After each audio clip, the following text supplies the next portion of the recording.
Hello students. सो बेटा start करते हैं। Class 9th SST chapter 1 geography India size and location का एक क्वेश्चन जिसका नाम है कि इंडिया की जो लोकेशन इंडियन ओशियन के ऊपर सेंट्रल में है और at the head of Indian ocean, इसकी वजह से इंडिया को क्या सिग्निफिकेंस है। ठीक है, तो हेडिंग है हमारी advantages of central location of India at the head of Indian ocean. ठीक है, सो फर्स्ट वन इज हम इंडियन ओशियन की मदद से सी रूट के द्वारा कहाँ कहाँ जा सकते हैं। East Africa, West Asia, East Asia और भी कंट्रीज में जा सकते हैं। क्यों? क्योंकि यहाँ से हम सी रूट के थ्रू इधर और इधर दोनों साइड निकल जाएंगे, ईस्ट और West. Provide sea routes to reach America and Europe. अब अमेरिका जाना पहले हमारे लिए काफ़ी मुश्किल था, ठीक है, लेकिन सी रूट मिलने की वजह से आसान हो गया। It connect us with Suez Canal and Cape of Good Hope. ये सुएज कैनाल और केप ऑफ गुड होप एक सी रूट है, ठीक है, जिसकी वजह से हमें काफ़ी कम दूरी में हमें कम डिस्टेंस कवर करने के बाद हम अमेरिका और यूरोप तक पहुंच सकते हैं। नेक्स्ट है, हम इंडिया के पास काफ़ी ज़्यादा ट्रेड हम शिपिंग से करते हैं, तो शिपिंग ओशियन की वजह से अच्छी होगी हमारी, तो हमारे पास अच्छा खासा शिपिंग बिजनेस है क्योंकि हमारे पास अच्छे अच्छे ओशियंस का कवर है, जैसे कि हमारे पास अरेबियन सी है, बे ऑफ बंगाल है और इंडियन ओशियन है।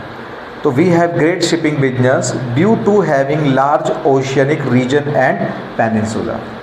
नेक्स्ट वन इज हम इंडियन ओशन से फिशिंग कल्चर भी कर सकते हैं, ठीक है, मछलियाँ पकड़ सकते हैं, फिश कैप्चरिंग कर सकते हैं और इंडियन ओशियन के अंदर a variety of seafood पाया जाता है। तो सी फूड पाए जाने की वजह से हम वैरायटी ऑफ फूड यहाँ से ऑब्टेन कर सकते हैं। एंड लास्ट वन इज हम इंडियन ओशियन या फिर और भी हमारे आसपास जो भी वाटर रूट्स हैं, हम उसके थ्रू दूसरी कंट्रियों में जाके वहाँ के कल्चर को एक्सचेंज कर सकते हैं, नहीं कर सकते। अच्छा, तुम्हें नोटिस करा होगा हम मोमोज़ खाते हैं, ये मोमोज़ किस कंट्री की स्पेशलिटी है? चाइना की। हम पिज़्ज़ा खाते हैं, बर्गर खाते हैं, क्या हमारी इंडिया की देने हैं सब? नहीं, हम दूसरी कंट्रियों की चीज़ खा रहे हैं, तो एक तरह का कल्चरल एक्सचेंज है। भाई हम बाहर के देशों की तरह पढ़ते लिखते हैं, कपड़े पहनते हैं, ड्रेसअप करते हैं, ऐसे ही बाहर की कंट्री भी हमसे कुछ एक्सचेंज करती है, वो हमारे फूड को अपने ट्रेडिशंस के अंदर जोड़ते हैं, ठीक है। तो ये कल्चरल एक्सचेंज भी सी रूट्स की वजह से ही संभव हो पाया है। Okay, thank you. Hello students, so आगे कंटिन्यू करते हैं बेटा। अब क्वेश्चन है कि इंडिया ने अपनी स्टैंडर्ड टाइम मेरिडियन को 82 डिग्री 30 मिनट ईस्ट की एक ऑड वैल्यू के साथ ही क्यों चुना?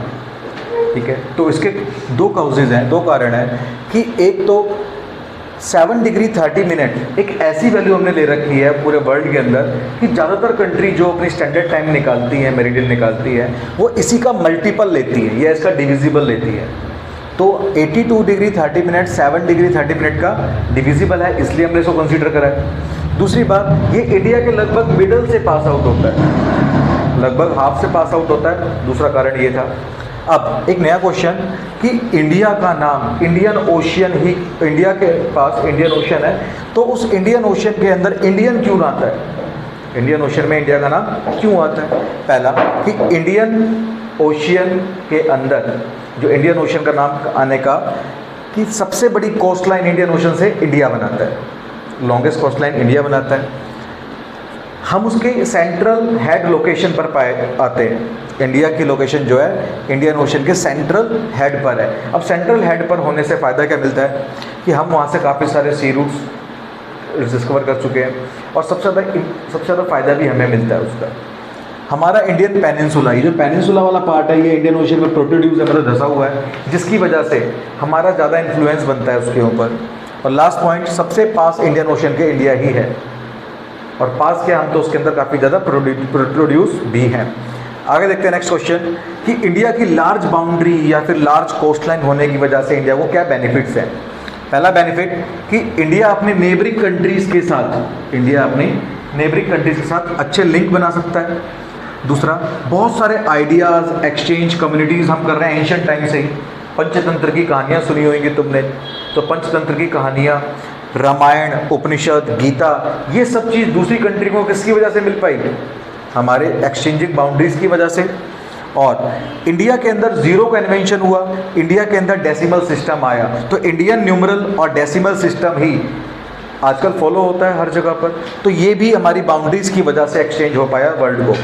और लास्ट पॉइंट, इंडियन ओशन से हम फिशिंग अच्छी कर पाते हैं, हमारा शिपिंग बिजनेस काफ़ी अच्छा चलता है और इंटरनेशनल ट्रेड और एक्सचेंज भी कर पाते हैं। I hope you may like. Thank you.